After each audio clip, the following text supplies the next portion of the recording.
Date 31st 5 2021. Class 8th. Subject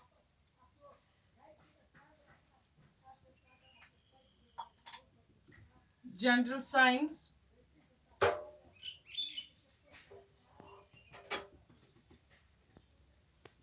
Topic Sound.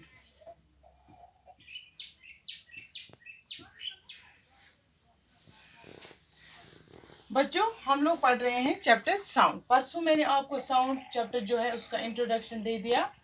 उसमें मैंने आपको कुछ टॉपिक्स बताए जो हमें इस लेसन में पढ़ने हैं। जैसे मैंने आपको बताया कि आप बर्ड्स की साउंड सुनते हो, व्हीकल्स की साउंड सुनते हो। तो सबसे पहला टॉपिक जो है इसमें, that is how sound is produced. How sound is produced, sound कैसे प्रोड्यूस होती है। ठीक है, मैं आप लोगों को एक एक्टिविटी दिखाती हूँ। आप उस एक्टिविटी की तरफ ध्यान रखो और उसके बाद मैं आपको एक्सप्लेन कर दूंगी। See kids, this is a pencil box. इस पे मैंने एक रबर बैंड जो है उसको बांधा है। ठीक है, और इस रबर बैंड को थोड़ा ऊपर रखने के लिए मैंने इसमें 2 पेंसिल्स जोड़ दी है। ठीक है, look, when we pluck this rubber band, do you hear any sound? Do you hear any sound?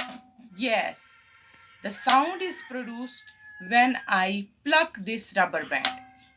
अगर आप इस रबर बैंड को गौर से देखोगे, जिस वक्त ये साउंड प्रोड्यूस होती है, ये रबर बैंड जो है ये वाइब्रेट करता है। हिलता है ना ये बच्चों, देखो हिलता है ना ये वाइब्रेट करता है। और जैसे ही मैं इसको वापस छोड़ती हूँ, जब ये रुक जाता है तब साउंड प्रोड्यूस नहीं होती है। दिस मीन्स इस एक्टिविटी में हमने ये देखा कि साउंड तब प्रोड्यूस होती है जब कोई बॉडी जो है वो वाइब्रेट करती है। वो क्या करती है? वाइब्रेट करती है। क्या करती है?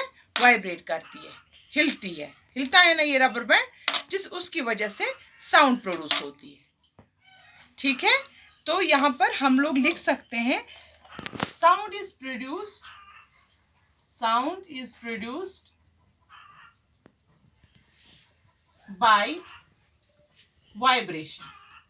Sound is produced by, जब भी कोई बॉडी वाइब्रेट करती है वहां पर क्या प्रोड्यूस हो जाती है? वहां पर प्रोड्यूस हो जाती है साउंड।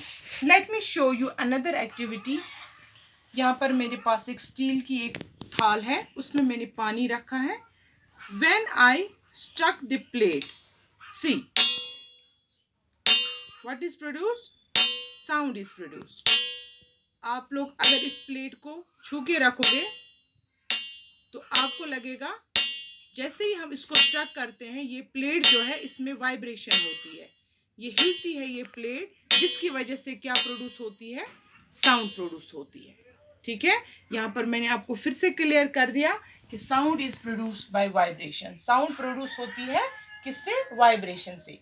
इसी तरह से बहुत सारे म्यूजिकल इंस्ट्रूमेंट्स ऐसे होते हैं जिनका कोई जो भी पार्ट हम बजाते हैं, जो पार्ट वाइब्रेट करता है, वहीं से आवाज निकलती है।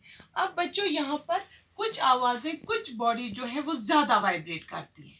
ठीक है, कुछ चीजों में मोर वाइब्रेशन होती है और कुछ चीजों में लेस वाइब्रेशन होती है। ठीक है, तो जहां पर ज्यादा वाइब्रेशन होगी वहां पर ज्यादा साउंड प्रोड्यूस होगी, और जहां पर वाइब्रेशन कम होगी वहां पर कम आवाज प्रोड्यूस होगी।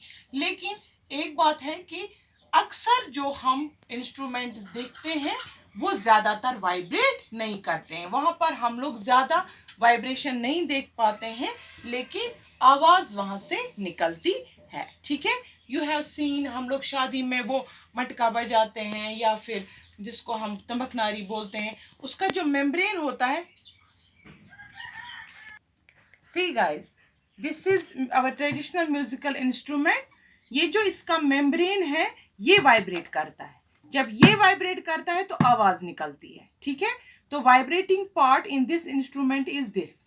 ठीक है, ये पार्ट जो है ये वाइब्रेट करता है तो आवाज निकलती है। ठीक है। इसी तरह से आपने तबला देखा होगा, उसमें भी मेम्ब्रेन लगा हुआ होता है, उसको भी जब हम बजाते हैं तो जो मेम्ब्रेन है जब ये वाइब्रेट करता है तो यहाँ से क्या निकलती है, आवाज निकलती है। ठीक है, अगर मैं इसको यहाँ पर बजाऊंगी तो यहाँ पर वाइब्रेशन कम है, वाइब्रेशन है लेकिन ये बहुत कम वाइब्रेशन, इसलिए आवाज जो है ये कम होती है। यहाँ पर वाइब्रेशन ज्यादा है। ठीक है, मेम्ब्रेन जो है ये बहुत वाइब्रेट होता है जिसकी वजह से इसमें आवाज ज्यादा निकलती है। आई होप कि आप लोगों को ये क्लियर हो गया होगा कि हाउ साउंड इज प्रोड्यूस। तो sound is produced when an object vibrates, या हम लोग कह सकते हैं vibrating objects produces the sound. ठीक है, ये क्लियर हो गया बच्चों अच्छे से। तो इंशाल्लाह हम लोग कल जो है वो पढ़ेंगे साउंड्स प्रोड्यूस्ड बाय ह्यूमंस। ठीक है, खुदा हाफिज।